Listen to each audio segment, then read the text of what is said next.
তোমালোকৰ কুশল হওক বাছা দেৱতা মুনিবৰ মোৰ আলাসৰ লাভ বেদৱতী তোমাৰ হাতত কৰিছো মুনিবৰ আজি মোৰ আনন্দৰ দিন আপোনাৰ কৰোণা আজীৱন মনত থাকিব নাৰায়ণ নাৰায়ণ কি যে সুন্দৰ দৃশ্য পিতা কন্যা পুত্ৰ একেলগে নাৰায়ণ গুৰুদেৱ মহাৰাজ বিভীষণে পুত্ৰ বোৱাৰীক অতি শীঘ্ৰে মাতি পঠাইছে নিজ ৰাজ্যলৈ তাতে এওঁলোকৰ আনন্দেৰে শুভ বিবাহৰ কৰিছে আয়োজন গতিকে মই লৈ আহিছো এওঁলোকৰ নিমিত্তে সেই বৰমাল্য গোপাল তুমি উপযুক্ত কাম কৰা নাৰায়ণ বাছা দেৱতা মুনিবৰ মোৰ কন্যা বেদৱতী তোমাৰ হাতত কৰিম অৰ্পণ সুখে দুখে জীৱনে মৰণে একমাত্ৰ সহায় পাতিছিল মোৰ হৃদয়ৰ ৰতন বেদৱতী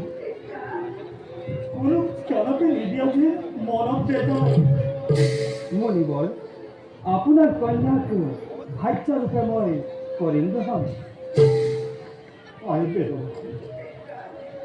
এই শুভক্ষণটি দেৱদূতক বৰমাল্য কৰ অৰ্পণ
আজিৰ পৰা তোৰ জীৱনৰ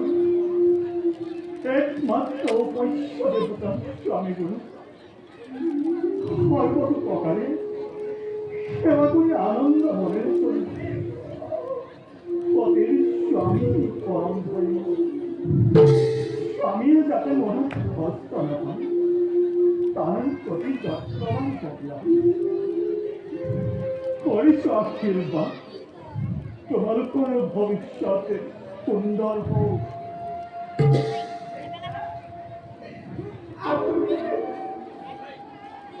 আপুনি দুখ কৰি নাথাকিব পিতা আপোনাক আৰু আশ্ৰমৰ সকলোকে মই কেতিয়াও পাহৰিব নোৱাৰিম আশ্ৰমৰ প্ৰতিটো ফুলত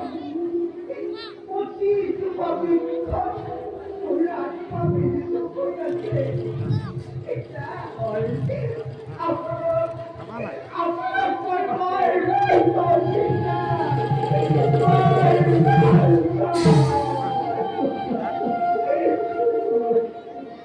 বলা বেদৱতী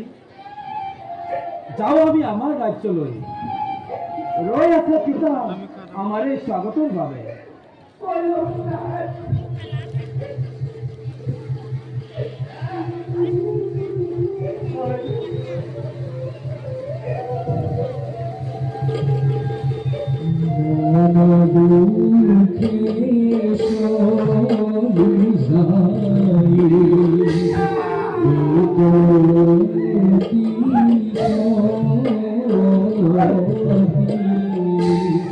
দেখো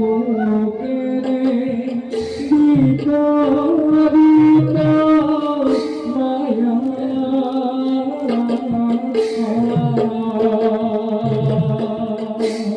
বিরজিত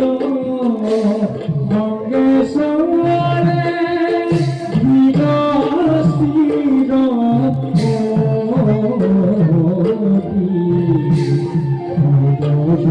জনে মারি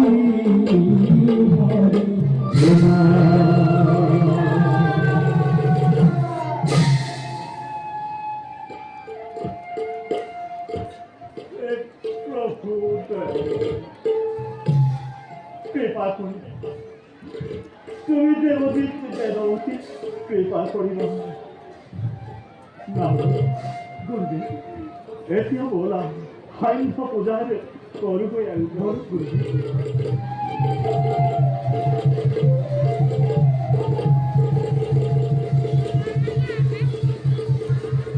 কৃষ্ণ